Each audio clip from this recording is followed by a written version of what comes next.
सर्वप्रथम उसका महत्व जानना जरूरी है। जैसे हम किसी तीर्थ में जाते हैं, किसी तीर्थ में गए जहां पर हम कभी ना गए हो, तो वहां जाकर के हमें सबसे पहले क्या करना चाहिए, उस तीर्थ की महिमा को समझना चाहिए कि वास्तव में इस तीर्थ की क्या महिमा है।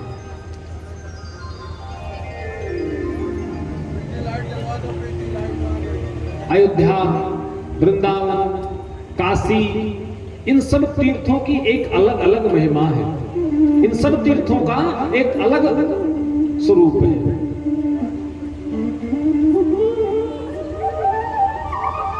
इसे अयोध्या जी है महाराज,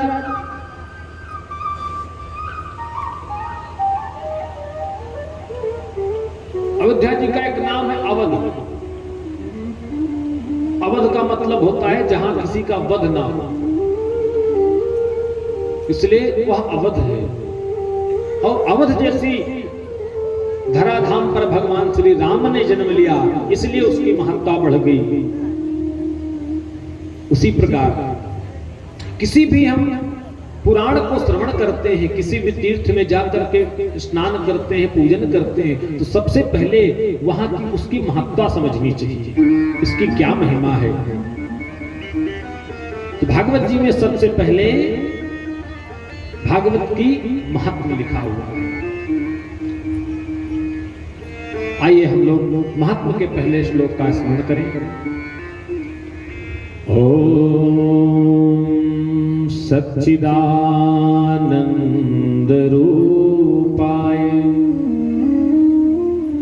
विश्वोत्पत्त्यादि हेतवे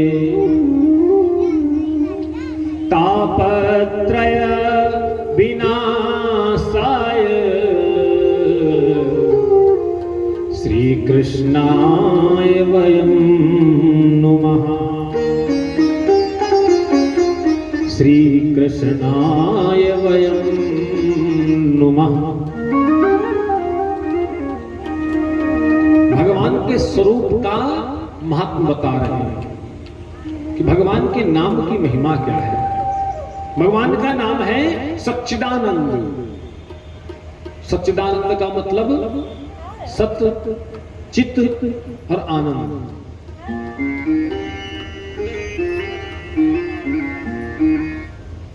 भगवान ही सत्य है जो कभी मिथ्या नहीं। यह संसार है मिथ्या। संसरति इति संसारः, सदैव सरकता रहता है, सदैव सरकता रहता है, यह संसार है। इसलिए कभी रुकता नहीं है। हम कितना भी पकड़ना चाहें लेकिन पकड़ नहीं पाते, क्योंकि सरक रहा है, आगे बढ़ रहा है। सत्य इस संसार में यदि कुछ सत्य है तो वह केवल गोविंद है। केवल भगवान का नाम ही संसार में सत्य है, बाकी सब मिथ्या है।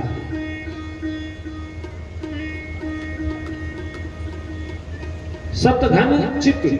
चित्त क्या है? चेतन क्या है? रात्रि में 12 बजे भी हमको कोई कष्ट होता है तो हम अपने भगवान को याद करते हैं। क्यों भैया? और कोई तो है संसार में। हम जानते हैं कि संसार सो रहा है लेकिन वह चेतन है, वो जग रहा है। हम उसको पुकारेंगे तो जरूर आएगा। बोलो राधे राधे। गजराज की कथा के श्रवण करेंगे महाराज। अनेकों श्लोकों से गजराज ने भगवान की स्तुति किया। हे दीनों के नाथ, हे दीनों के रक्षक, अनेक अनेक नाम लिए, हमारी रक्षा करो, हमारी रक्षा करो, परंतु कोई आगे नहीं आया। जब आगे नहीं आया तो उसको लगा कि क्या करें। सब एक दूसरे का देवता मुंह ताक रहे थे तो भैया किसी का नाम ले तो जाए, लेकिन नाम किसी का नहीं लिया तो कोई नहीं गया। भगवान ने कहा जिसका कोई नहीं होता उसके हम होते। और उस उतनी देर में गोविंद शब्द कहने में जितना समय लगता है, इतने समय का एक अक्षर गजराज के मुंह से सिर्फ गो निकला था, विंद नहीं निकला था।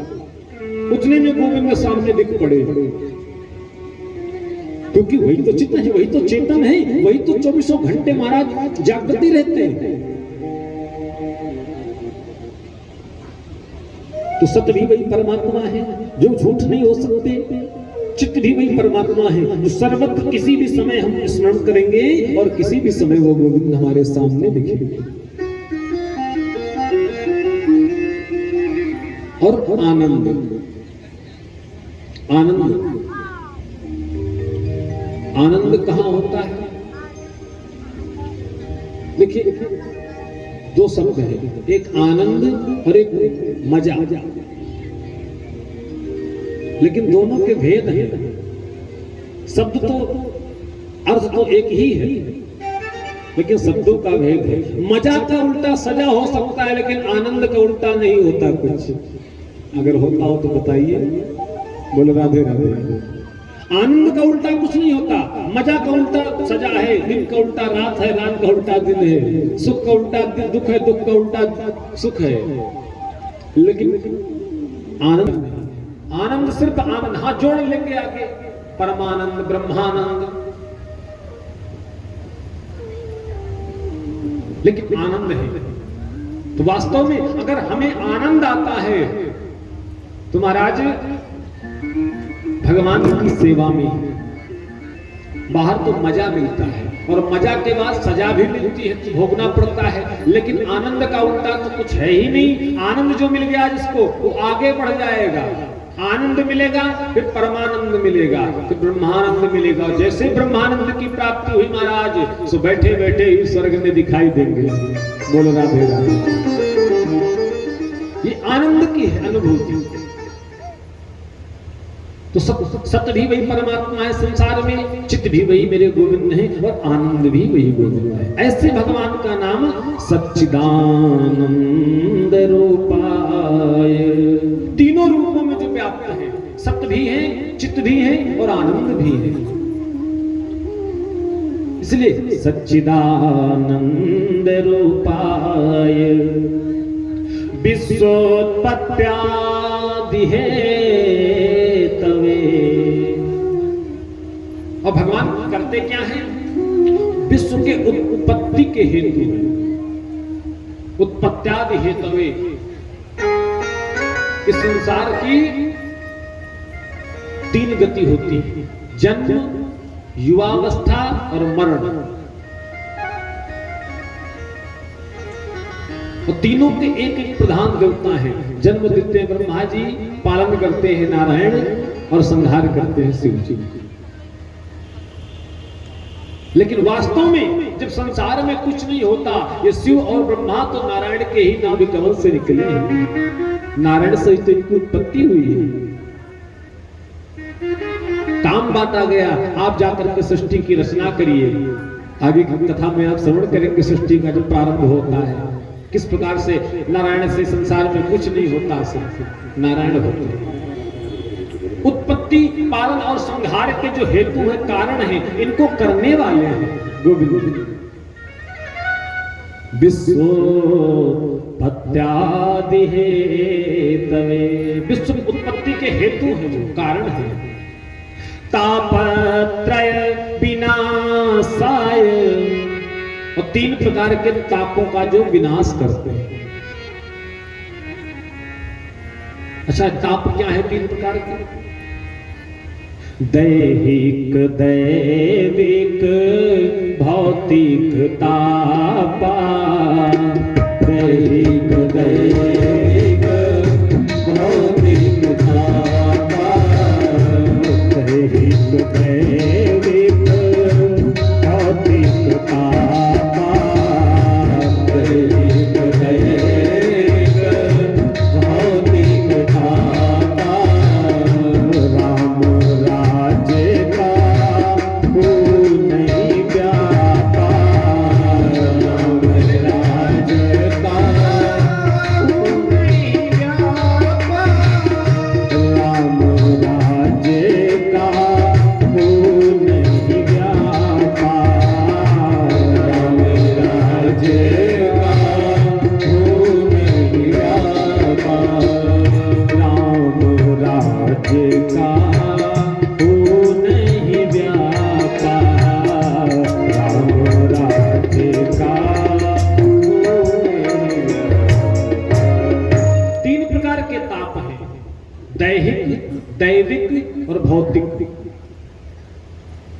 जी, ताप क्या है? ताप का मतलब होता है कष्ट।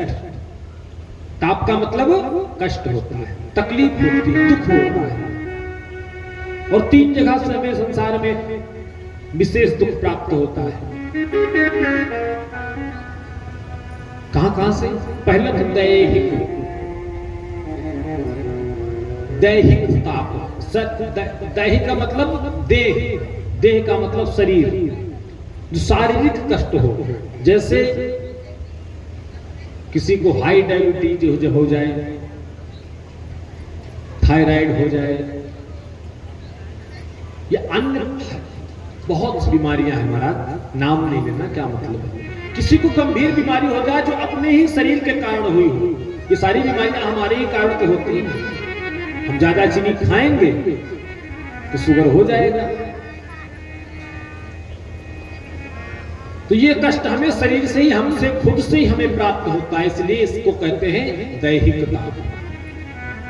और दूसरा है दैविक, जो देवताओं से हमें कष्ट प्राप्त हो। अब कहते हो कि भाई देवता कौन सा कष्ट देते हैं?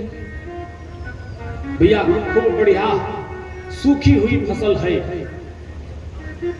लोग काटने के लिए बिल्कुल तैयार है, और पता लगा रात में आंधी आ गई, बारिश हो गई, पत्थर गिर गए, महाराज सारी की सारी फसल चौपट हो गई। अभी समय आने पर आगे देखेंगे आप। अच्छा, हम लोग तो बड़ी सुरक्षित स्थान पे हैं, नहीं तो महाराज बिहार वगैरह कई स्थानों पर ऐसी बाढ़ आती है, ऐसी बाढ़ आती है कि आधा आधा जिला महाराज खाली हो जाता है। अब विचार करिए, हमारी कौन सी गलती थी? क्या गलती हमारी होगी? रात में भूकंप आ गया, बड़े बड़े बिल्डिंगे महाराज जमीन पे आ गई। हम आपका इसमें कोई हाथ है? नहीं हाथ है। ये देवताओं से प्राप्त हो रहा है। दैहिक, दैविक, भौतिक ताप। देवताओं से प्राप्त हो जो कष्ट हमें, उसको दैविक ताप कहते हैं, देवताओं से प्राप्त हो। और भौतिक जो संसार से प्राप्त हो। अच्छा, संसार से कौन सा ताप कष्ट प्राप्त होता है महाराज? संसार से कष्ट प्राप्त होता है, हम रास्ते में जा रहे हैं, रात के अंधेरा है, अंधेरे में किसी सर्प पे हमारा पैर पड़ गया, सर्प ने काट लिया, किसी बिच्छू ने डंक मार दिया, अनायास जो कारण बन जाए, कष्ट मिल जाए, उसको भौतिक ताप कहते हैं। संसार से हमें प्राप्त हुआ है, यही विशेषता है। इन 3 प्रकार के तापों का मेरे गोविंद के स्मरण मात्र से 3 प्रकार के तापत्रय विनाश आए। तीनों प्रकार के तापों का भगवान के स्मरण मात्र से विनाश हो जाता है। ऐसे भगवान बालकृष्ण लाल को श्री कृष्णाय वयम नमः, ऐसे भगवान जगन्नाथ को हम सब मिलकर भगवान को बारंबार प्रणाम करते हैं। सिया राम मैं सब जग जानी, और करहूं प्रणाम जोर जुग पानी।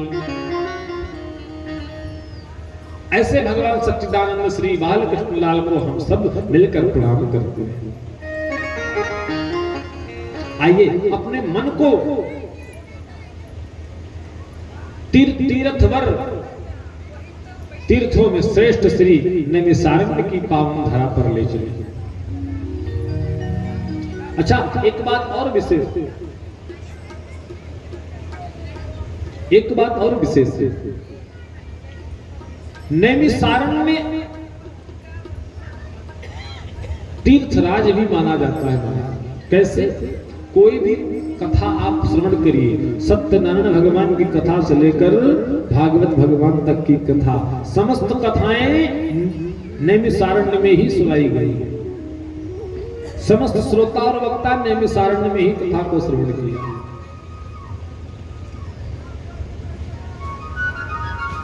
जहां एक निमिष मात्र का भी महत्व हो, एक सेकंड का भी महत्व लोग देते हो, वो है नैमिषारण्य। ऐसे नैमिषारण्य की पावन भूमि पर श्री सूत जी महाराज व्यासपीठ पर विराजमान है, वक्ता बनकर के। और सौनकादिक 88,000 ऋषि। सौनकादिक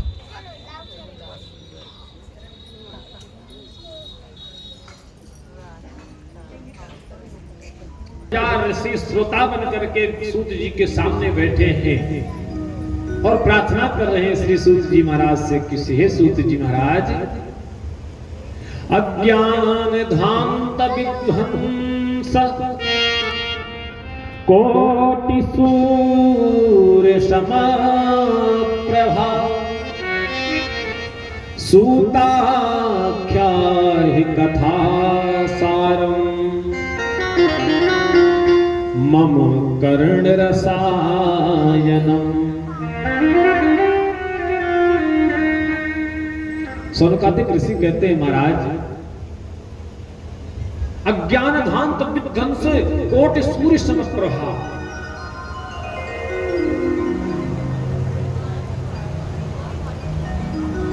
अकेले